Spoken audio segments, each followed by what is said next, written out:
As I've been sort of researching things for this video, I found out that I've been lied to. Hello everyone, and welcome back to the channel. As you're aware by now, we're kind of getting full-blown into some older style firearms as I get experienced and educated with cowboy action shooting. When I decided to get into that sport, I was totally convinced that this would be the firearm I was going to use, this sort of Schofield replica, and that's how it was going to be. Obviously by now you know, for a couple of reasons, that's not how things turned out. But one of the reasons why I've always thought this was a really cool pistol was Jesse James was reportedly very fond of it. So growing up when I did in the 70s, watching Westerns and all of that sort of thing, I was fascinated, one, by Jesse James, and two, the guns that he might have used. Now, as I've been sort of researching things for this video, I found out that I've been lied to, yet again, by not only history books, but sources available at the time, let alone Hollywood.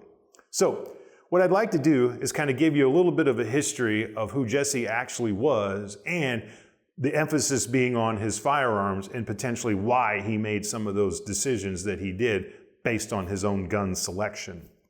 Now, like any mythical figure, some of the things that make this a little difficult are, one, straight out fabrications for commercial reasons. Even his wife, the widow James, was reportedly selling Jesse's firearms to people long after he had been killed by Bob Ford. And that was obviously for budgetary reasons. But the problem was a lot of those guns were actually made after he died. So buyer beware on that, obviously. So there's a lot of misinformation out there. And one of the things that leads to misinformation is the lack of information, period. So more on that in a second. Jesse was born in September of 1847 in Missouri. And like most iconic figures, the times shaped him and his brother Frank as much as anything. So Missouri was a very contentious sort of place to live in that period of time due to the looming Civil War. The Kansas-Nebraska situation as far as statehood and whether they would be admitted as a free state or slave was driving a lot of violence way before the Civil War actually broke out officially. In fact, the newspapers at the time referred to it as Bleeding Kansas because people from Missouri would slip across the border and wantonly kill people that shared the anti-slavery point of view. So, any fool knew, if you want a state to come into your state as a slave state, all you needed to do was slip across the border and murder the abolitionists because you can't vote if you're dead. That violence in Kansas was certainly not all perpetrated by Southerners or pro-slavery individuals. John Brown, a rabid abolitionist, had been advocating violence and committing violent acts against slave holders and slave owners all through this same period until he migrated and caught his end at Harper's Ferry, Virginia. So it was an extremely contentious powder keg place in which to live, where literally one string of neighbors would be pro-slavery, the other one just is anti-slavery, and nothing short of violence was going to solve the problem. When you grow up in that kind of environment, it sort of shapes the way you look at the world, and obviously survival becomes the most paramount thing on your mind, to the point where when the Civil War officially broke out, initially Jesse's older brother Frank, who's 4 years older, joined up with a guerrilla band called Quantrill's Raiders. Initially Jesse wasn't off to war with Frank at the same time.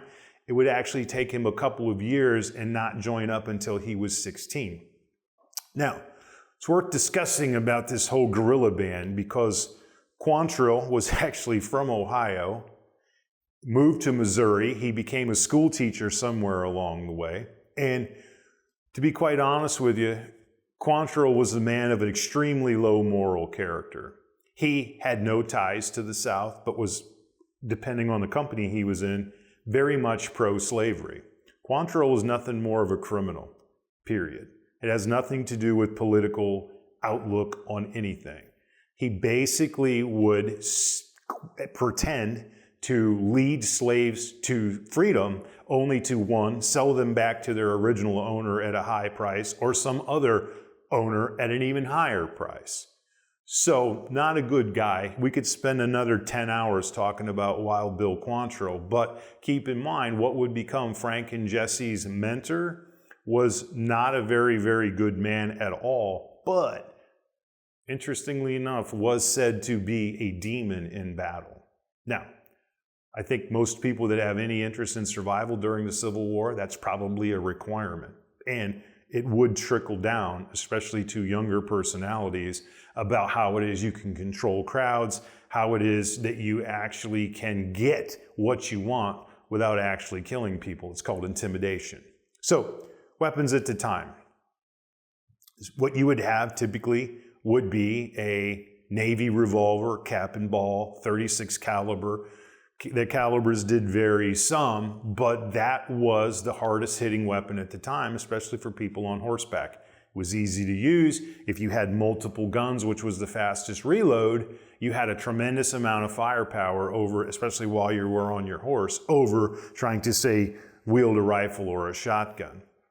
Now, the interesting thing about those sort of bands were that they weren't really conformed to using the old ramrod musket as you would in a conventional army unit. Those people pretty much made up the rules as they went along, and that allowed them to gather and use the most effective weapons at the time, be they shotguns, be they sawed-off shotguns, which would have worked well in tight spaces. Obviously, rifles at the time. Sure, did they use muskets for riflery? At the time, they would have probably had to, up until the point where the Henry became commercially available as a repeating firearm. Whether it was Colt Navy, Colt Army, Remington Army, the Army versions were actually chambered in .44 caliber. I don't think that they would have cared. They would be able to fight with whatever weapon fell in their hands and be very effective with it because that's what the situation dictated.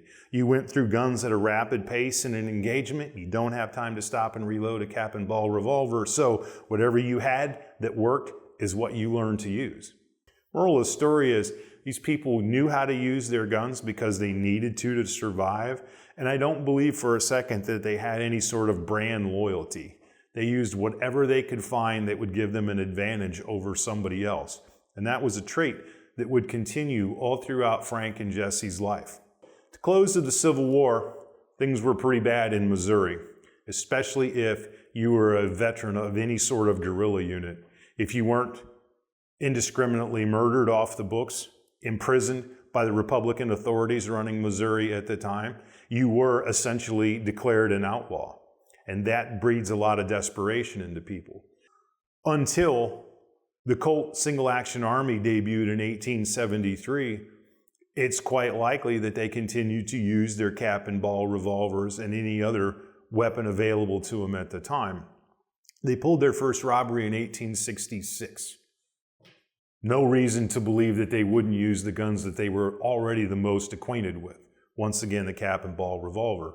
As time went on, and the Wild West got even wilder, those guys understood one thing. If you're going up against people that have access to better guns, you too better have a better gun.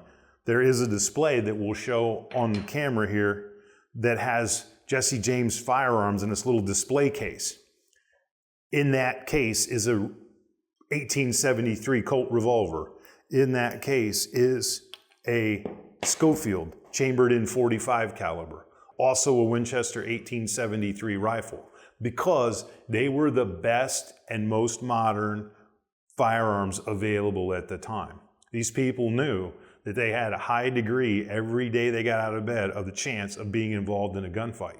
And the goal is to win, obviously. And the way that you do that is have the most modern weapons available to you that you possibly can. Jesse James first made the paper in December of 1869 for a rather dubious reason. He walked himself into the Daviess County Savings Association with the intention of robbing and killing a man he believed to be Samuel Cox. That's an important name in Jesse's history because Samuel Cox actually killed Bloody Bill Anderson, a Confederate guerrilla leader that Jesse used to ride with. Problem being, who he actually killed was actually a man named Sheets. So the first time that Jesse makes the paper or becomes known to the public at large is based on a huge mistake. So it's odd at times that these people that we sort of revere as legends really aren't even that good at being a criminal, or certainly that good at identifying who it is they believed murdered one of their friends during the war. This is when things start to heat up for the James Younger gang, because when you're known to the public, you're also known to law enforcement. So it was a wanted poster with a reward, and we want to arrest this guy for incarceration or perhaps execution. Now, that's important because Jesse's going to learn how to live on the lam, and he'll do that basically surrounded by people who buy into the lost cause Southern ideology, people that could and would shelter him and his identity. But before we go any further, we need to clarify one thing about the James, and then / what would become the James Younger gang. It's a complete myth that these people were caught up into the Southern lost cause and did what they did as a way to get back against the Republican authorities. That's a complete myth perpetuated by a guy named John Newman Edwards. Edwards was an adjutant to General Shelby for the Confederacy during the war, and he had a vested interest in perpetuating that lie.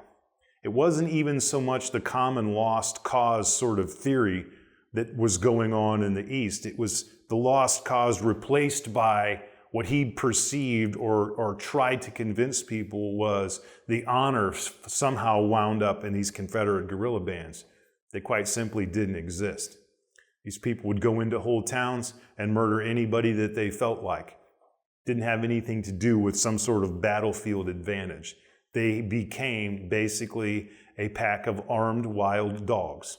I know that's going to hurt a lot of people out there's feelings, but the facts are the facts. So, back to John Edwards. He becomes a newspaper editor and actually started a newspaper called the Kansas City Times. And that's significant because that's where a lot of the misinformation and a lot of the sort of legend of Jesse James begins, because they knew each other. They would talk. And he would basically lie and say to people that this is why Frank and Jesse do the things that they do related to robbery, train robbery, violence. It all had some higher meaning, which really wasn't true. It was basically just about living life as an outlaw. They chose the gun, and it didn't have anything to do with a political affiliation whatsoever. In fact, at times, the James Younger gang became a little bit of the gang that couldn't shoot straight. They would oftentimes try to rob trains because there was a gold shipment on board that really wasn't. And they walked away from a lot of their robberies with a few $1,000s, and that was all. Jesse and Frank get credit for the first train robbery, which took place, if you believe that account, in 1873 in Adair, Iowa. They wore KKK masks and they robbed the train. Now, what's interesting is, depending on your definition of train robbery, that's not actually even the first one. There were several of them robbed during the Civil War for military purposes, but perhaps the first civilian one took place in 1866 in Reno. Now, albeit the train was stopped and the people were actually already on the train, they had been admitted as passengers when they decided to rob it. But oddly enough, it wasn't moving. So some people say, well, the train moving down the track, and the James gang was the first one to get the train to stop, and then they boarded the train, and on and on and on. But what happened in the course of that train robbery was the train derailed. He does get credit for robbing, I suppose, the first moving train, but history doesn't really record it as the first moving train. They call it the first train robbery. So I'll leave it up to your own definition about whether that was actually true or not. That follows lockstep with most things in legendary figures' life. Some of it's true, some of it's not true, and in the middle is probably more the actual truth, which was, if you were a criminal in the Wild West, you used any gun that you had, you got extremely proficient with it, and would certainly be willing to use it. But they're not any different than criminals today. The Glock is the new 1873 revolver. It's just that simple. The Schofield Revolver was available to the public in 1875. What's interesting about that related to Jesse James is the first time that he was noted using or wearing the same Schofield model was at the Northfield, Minnesota raid in September of 1876. Once again, illustrating that when a better mousetrap came out, people that wanted to catch mice, buy it. And Jesse was no different.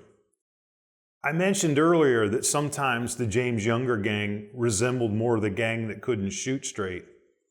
One of the things that we should note is if you're going to rob a bank in Minnesota, don't do it during deer season. It was September, and a higher number of the townspeople had quick access to their firearms than you would typically expect. And that became significant during the course of the robbery because before they ever really entered the bank, they were already on the townspeople's radar, weapons being primed just to see what would happen next. And it would not play out well for the James gang. One of the really interesting things about Northfield, Minnesota, on the other side of that coin, is that the townspeople gave a good accounting of themselves. Most of those people were Civil War veterans, and quite frankly, they shot the James Younger gang all to hell. Northfield, Minnesota would see that the only two to escape were Frank and Jesse. The rest of the gang was killed or captured. After that, the effectiveness of the James gang went down dramatically. All of the people that they had trusted all during the Civil War were gone, and he sort of had to throw groups of people together that would be willing to raid with him. This went on for another 5 years or so until one of those people that he had kind of assembled in this ad hoc gang, Bob Ford, would murder Jesse in his own living room with one of his own revolvers. I think this is something worth discussing, which once again might ruffle some people's feathers. It's not exactly known how many people Jesse James actually killed during the course of his life. And one of the reasons for that, and I'm actually referring to the non-Civil War portion of his life, and one of the reasons for that is if you read accounts, newspaper accounts of, say, the Blue Cut train robbery, all sorts of robberies, the one in Gallatin, Missouri to start their career, nobody was even really sure whether Jesse or Frank was the gang that actually perpetrated the crime. And because of that, sometimes they would get or not get credit for some of their violent acts. Now, historians have kind of estimated the number to be perhaps a dozen. Some would even suggest maybe a little less. Now, what's interesting about that is if you look at the amount of robberies and how long their career went on, for way more than a decade, you would kind of conclude that that's really not all that many people. And one of the reasons for that is because they learned during the Civil War how to get control of a large group of people by moving fast, talking loud, and having some very terrifying appearing implements to go along with your intentions. Now, no historical basis for the idea that they used something like this, but imagine a sawed-off shotgun being pointed at you if you're a carpetbagger and a relatively nonviolent person. You're going to be quite compliant with whatever it is the masked bandit wants you to do. Jesse was actually a lot better student of psychology than firearms. He actually knew how to not use his gun. Yes, he would, and he did, sometimes in cases of mistaken identity. But the whole idea is the more shootouts you get in, the more chances you have to be wounded. And Jesse was wounded a couple of times during the Civil War and as a civilian robber. So you have to keep a couple of things in mind. One, if your career is based on the idea that you're going to get down like they did in Northfield, Minnesota, which effectively ruined the effectiveness of the James Younger gang, you're not going to last very long. So you have to be smart, not necessarily a super slick or fast marksman. In fact, if you take John Newman Edwards' legendary accounts of Jesse James' prowess out of the equation, there isn't a lot of information to suggest that he was a terribly talented gunman. Once you start weeding through this sort of misinformation, what you find is he certainly was no Wild Bill Hickok or claimed to be. What he was willing to kill you if you didn't give him what he wanted. But keep in mind, he was usually dealing with unarmed people. As it turns out, Jesse's brother Frank was a lot more loyal to the Remington Model 1877 than Jesse ever was any of his firearms. He would actually make a comment that was put in quotations that it was the finest, truest, or something along that lines firearm available today. And for Frank's hand, maybe just his personal preferences in pistols, that was probably true. And the Remington 1877 is, for the time, a very, very fine choice. But in print, he actually seems to be more brand loyal than Jesse. So what became of all of these firearms of Jesse's? There's a famous picture, we'll actually put on the video as well, of Harry Truman holding on to Jesse James guns. That is a legit photo. Absolutely true, those were Jesse James guns. In 2013, one of Jesse's revolvers came up for auction, and they were hoping to get $1.6 million out of the sale, which they didn't get. The revolver didn't sell. Well, one of the latest examples was in 2022, his Schofield Revolver sold for $152,750, far short of the $1.6 million tried for in 2013. I hope you've enjoyed this video, not only recapping some of the highlights of the James Younger gang, but also the firearms that they would have used at the time. It's been a lot of fun and very interesting to me to do this kind of research, and a lot of it our producer Matt found combing through old newspaper articles. Now, those articles are significantly sort of biased depending on the political affiliations of the editor, but I also think you can at times kind of glean a lot from those sort of newspaper articles based on some of the things that people claim and were quoted that actually saw what was going on. So, hope you guys have enjoyed this video. I've had a lot of fun researching the whole thing, and we'll see you next week.